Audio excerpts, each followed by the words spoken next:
ఏ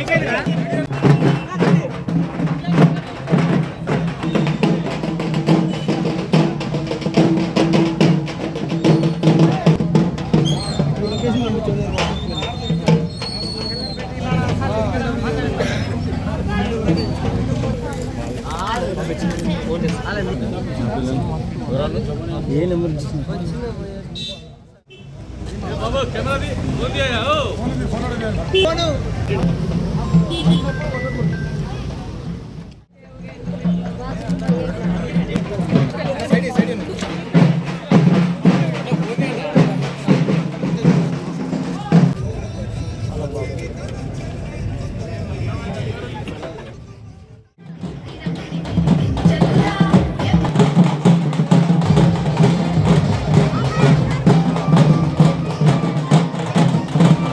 phone స్థానాల్లో కూర్చోవలసిందిగా విజ్ఞప్తి చేస్తా ఉన్నాం.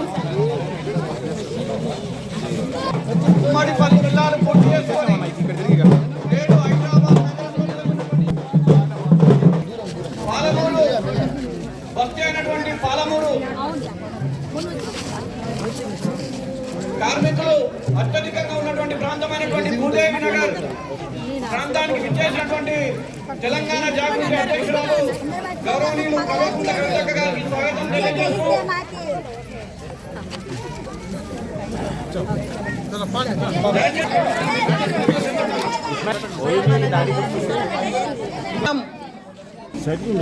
మేడ్చల్ రంగారెడ్డి సీరియస్ గా కూర్చుంటారు. మీరు చెప్పినటువంటి ప్రతి సమస్యను నోట్ చేసుకుంటారు. వ్యక్తుల భూమిగా మార్పు చెందడం జరిగింది. అది ఏ విధంగా మార్పు జరిగింది అనేది కూడా ఇప్పటికీ అంటే బయట ప్రపంచానికి తెలియనియకుండా మేనేజ్ చేస్తా ఉన్నారు. ఇక్కడికి రానటువంటి నాయకుడు లేడు. వీరి యొక్క సమస్యను ఇప్పటి వరకు వినిపోయినటువంటి వారే 2003 నుంచి మొదలుకుంటే నేటి వరకు వీరి సమస్యను విన్నారు. కానీ అనేక వ్యయ ప్రయాసాలకు వచ్చి ఇక్కడ తమ యొక్క జీవితాన్ని కొనసాగిస్తున్నటువంటి సందర్భంలో చెప్పేసి వీరు భావించి మన వద్దకు రావడం జరిగింది. కాబట్టి ముఖ్యంగా మా ఆడబిడ్డలందరూ ఇంత చలిలో ఇంత ఓపిక వచ్చి అందరికీ ప్రత్యేకించి ధన్యవాదాలు. ఇళ్లలో మీరు భోజనం చేస్తుంటే లాక్కొని వచ్చిన మిమ్మల్ని ఇంకా సగం మంది తిననట్టే ఉన్నది అంతేనా? కానీ మంచిగా పాలమూరు స్టైల్లో రొట్టెలే ఉన్నాయి. ఏ ఇంట్లో చూసినా కూడా రొట్టెలు మటన్ కూరనే కనబడ్డది నాకైతే ఎక్కడ చూసినా కూడా అంతేనా? అయితే ఇక్కడ భూదేవి నగర్ ప్రజలందరికీ నిజంగా చేతులెత్తి మొక్కాలే మీ ఓపికకు. 40 ఏళ్ళ నుండి ఒక దిక్కు పట్టాలు, ఇంకో దిక్కు రోడ్డు, మధ్యలో చిన్నగా గుడిసెలు ఉన్నాయి. చూస్తుంటేనే నిజంగా గుండె దరక్కపోతుంది. నేను మొదటిసారి చూసిన ఇట్లాంటి పరిస్థితి. అంటే నేను ఇక్కడికి మల్కాజ్గిరికి ఎప్పుడు రాలేదు. అసలు ఏ ఊర్లో కూడా ఇంత ఘోరమైనటువంటి పరిస్థితి నేను చూడలేదు. మళ్ళీ వస్తుంటే మధ్యలో దాదాపుగా 3 ఇండ్లలో కూడా ఆగి చూస్తే ఒక ఆడబిడ్డకు మొత్తం ఇట్లా మొహం కొట్టుకపోతే పైకెళ్ళి కిందికి కుట్లేసి ఉన్నారు. చాలా దారుణంగా ఉంది. ఇంకొక దగ్గర ఒక ఆడబిడ్డ బయటికి ఇక ఎందుకంటే ఇక్కడ కంప్లీట్గా బాత్రూమ్స్ లేవు, స్నానం చేసే వసతి లేదు, అవతలికి పోయే వసతి లేదు. కాబట్టి ఆడబిడ్డలు పట్టలు దాటి పోతుంటే మరి 2 ఆడబిడ్డలు కూడా ప్రాణాలు కోల్పోయిన విషయం చూస్తే లిస్టు చూస్తేనేమో ఇక్కడ ఉన్న అందరు నాయకులు వచ్చిపోయారు. ఒక్కరని కాదు, ప్రతి ఒక్క నాయకులు ఏ పార్టీ ఆ పార్టీ అని లేకుండా అందరు వచ్చిపోయినారు. అయినా మీరు ఇట్లా ఉండడం అన్నది నిజంగా చాలా విచిత్రం అనిపిస్తుంది నాకైతే.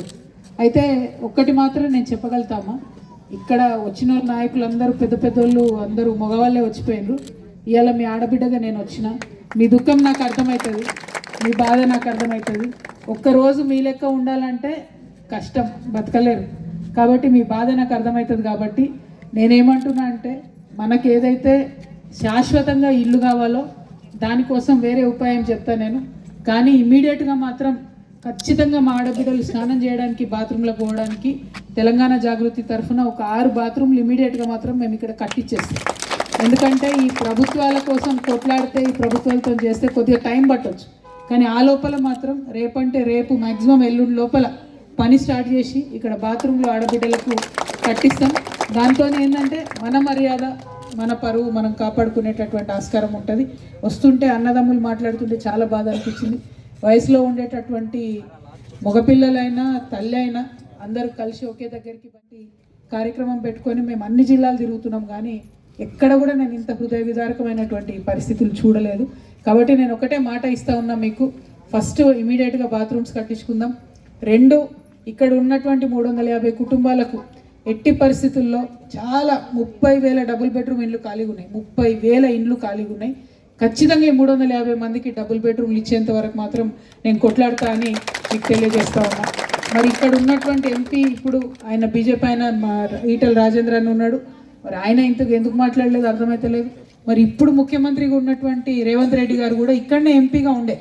మరి ఇదివరకు ఆయన వచ్చి చూసిపోయింది అని చెప్తారు. ఇక్కడ చూసిపోయి బోర్ వేపిస్తా అన్నాడు. కనీసం బోర్ కూడా ఆయన వేపించకుండా పోయినటువంటి పరిస్థితి ఏమో తెలియలే.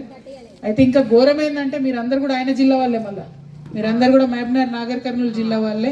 పాలమూరు సేవా సంఘం అని పెట్టుకొని మీరందరూ కూడా ప్రజా సంఘం అని పెట్టుకొని మీరందరూ కూడా పనిచేస్తూ ఉన్నారు. మరి ఆ పాలమూరు ప్రజా సంఘానికి తెలంగాణ జాగృతి సంపూర్ణంగా అండగా ఉంటుందని చెప్తా ఉన్నా. నేను మళ్ళీ చెప్తున్నా, మంచి పెద్ద పెద్ద మొగలంతా వచ్చి చూసిపోయాను మీ దగ్గర, కానీ మున్సిపాలిటీ వాళ్ళని అడుగుదాము. ఒకవేళ ఇక్కడ నల్లా కనెక్షన్ లేకపోతే వాళ్ళు ట్యాంకర్లు ఇవ్వాల్సిన బాధ్యత వాళ్ళకు ఉంటుంది.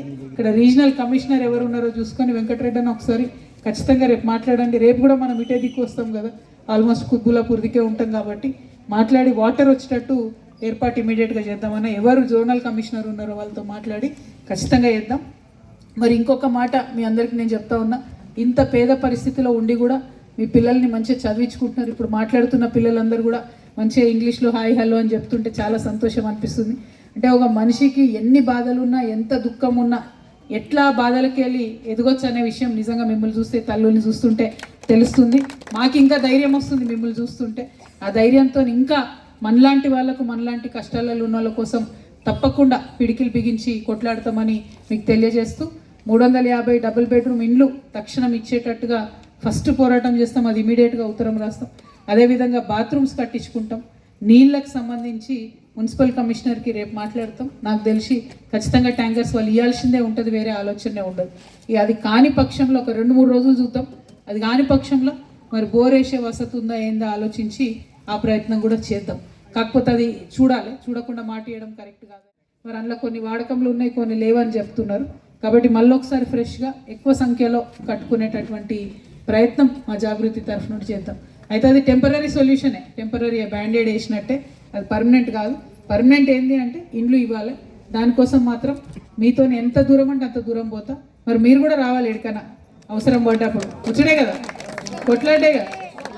పాలమూరు వల్ల లేనిది ఎక్కడ కూడా ఈ మొత్తం భారతదేశంలో ఏ ఒక్క ప్రాజెక్టు కూడా కట్టలే. అంటే మీరు పట్టు పడితే ఆకలికి వచ్చి సంకల పెట్టుకొని ఎండల నిలబడి ఓటేసేటోళ్ళం మేము, మీరు కడుపున పెట్టాలో పెద్దవాళ్ళం. కానీ మా వస్తున్నారు ప్రతి వారు వస్తున్నారు, కానీ మా బతుకులు ఎవరు చూస్తలేరు. మీ పేరేంటి? నాటిన్ నాగమ్మ. మీరు ఇప్పటికి లేడు, గెలిచిండు కదా. ఇదే కేసీఆర్ సార్ వచ్చిండు, ఇంట్లో 3 నెలల్లో శంకుస్థాపన చేస్తానండి. ఇప్పటికి లేరు. అందరు మా బతుకులు చూస్తున్నారు, కళ్ళతోనే చూస్తున్నారు, కానీ ఏ ఒక్కరు ముందుకు వస్తలేరు. పెద్ద పెద్ద మొగోళ్ళు నాయకులు అందరూ వచ్చిపోయారు కదా, వాళ్ళైతే ఏం చేయలే కదా. 1 2 నేను ఒక ఆడబిడ్డ, అసలు ఇప్పుడు ఏం ఓట్లు లేవు, నేనేం ఓట్లు అడగడానికి రాలే మిమ్మల్ని. ఎలక్షన్లు లేవు. మీకు తెలియాల్సింది ఏంటంటే ఎలక్షన్లు లేనప్పుడు కూడా మీ దగ్గరకు వచ్చి కష్టపడి పనిచేసేటోళ్ళే నిజంగా మిమ్మల్ని ప్రేమించేటోళ్ళు అయి ఉంటారు. ఎలక్షన్లప్పుడు వచ్చేటోళ్ళు ఉంటారు, సరే 10వ పరకన ఇస్తారు, ఓటేయండి అంటారు, పాలమూరు రాండి అంటారు, అట్రా అంటారు, ఇట్రా అంటారు, అన్నీ వేసి వాళ్ళ పని చేసుకొని అవతల పడతారు. అట్లనే జరిగింది మీతో నిన్నేళ్ళు. నేనేమంటున్నా, ఇప్పటికైనా మార్చాలి కదా, ఆ పద్ధతి మార్చాలి. దానికోసమే వచ్చినాం. ఎలక్షన్తో ఏం సంబంధం లేదమ్మా. ఇప్పుడు ఓట్లు ఏం లేవు, ఎలక్షన్ ఓటు అడగడానికే రాలే నేను. మిమ్మల్ని నేను కోరేది ఒకటే, మీరు చూడండి, నేను ఇక మాటలేందుకు ఊకే మన ఆడవాళ్ళు ఊకే మాట్లాడడం పనిచేసి చూపిస్తాం అంతే. మీరు రుణం ఉంచుకొని తప్పకుండా మీకోసం డబుల్ బెడ్రూమ్లు ఇల్లు వచ్చేంత వరకు కూడా కొట్లాడతా. ఖాళీగా ఉన్నాయి, బరాబర్ ఇవ్వాల్సిందే. మీలాంటి వాళ్ళకి హక్కు ఉంది, ఇవ్వాల్సిందే. దానికోసం కొట్లాడతాం. ఈ బాత్రూంల పని ఇమీడియట్ ఎవరైనా మీ దాంట్లో వాయిస్తాయి చదవాలనుకున్నా, ఏదైనా ఉద్యోగాల కోసం వెతుకుతున్నా కూడా చెప్పండి. మేము మళ్ళీ ఒకసారి ఫామ్స్ పట్టుకొని వస్తాం. ఒకసారి చెప్పండి.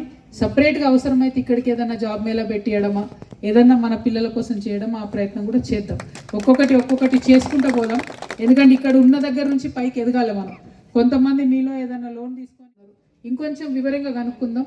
ఆ ప్రయత్నం కూడా ఖచ్చితంగా చేద్దాం. చాలా పథకాలు ఉన్నాయి, అవి మనం వాడుకోవచ్చు.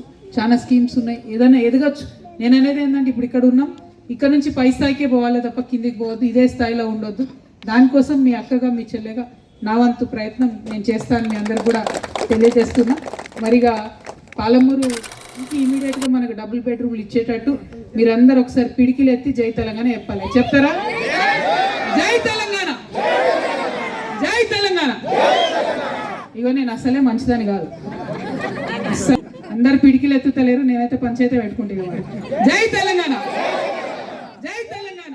తెలంగాణ జాగృతి మేడ్చల్ జిల్లా జనపాటలో మొదటి రోజు ఉప్పల్ నియోజకవర్గ పర్యటన పూర్తి చేసుకొని మల్కాజ్గిరిలో రావడం జరిగింది.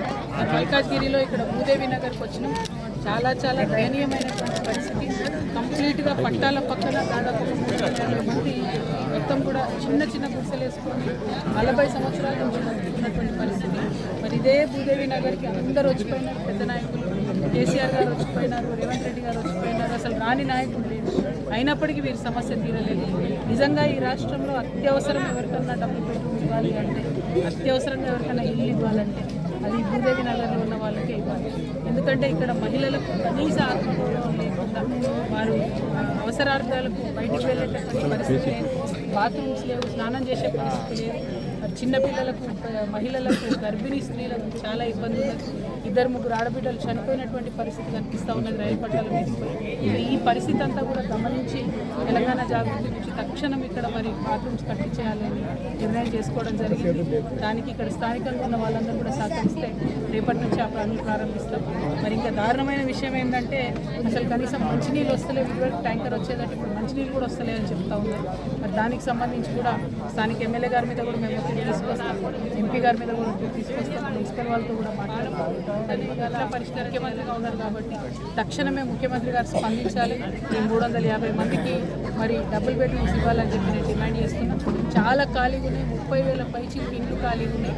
ఇక్కడ నుంచి ఇచ్చిన వాళ్ళు చాలామంది పోతలేరు. మరి ఇట్లా అవసరం ఉన్నటువంటి వాళ్ళకు ఇచ్చినట్టయితే తప్పకుండా వాళ్ళు వాటిని ఉపయోగించే పరిస్థితి ఉంటుంది. కాబట్టి ఇండ్లు ఇవ్వాలని చెప్పి మేము డిమాండ్ చేస్తూ ఉన్నాం. మరి ఇంకొక మాట కూడా మేము చెప్తున్నాం, పెద్ద పెద్ద నాయకులు చాలామంది మొత్తం ఇంతవరకు పురుషులు, మగ నాయకులు వచ్చిపోయారు. మరి వారి గుండె కరగలేదేమో, కానీ ఒక ఆడబిడ్డగా ఇంతమంది ఆడబిడ్డలు దుఃఖం చేసి చూస్తుంటే చాలా బాధగా ఉంది. నేను మాత్రం ఇక్కడ ప్రజలకు ఇండ్లు వచ్చేంత వరకు ముందుండి ప్రయత్నం చేస్తానని హామీ ఇస్తాను. Thank you. జై తెలంగాణ.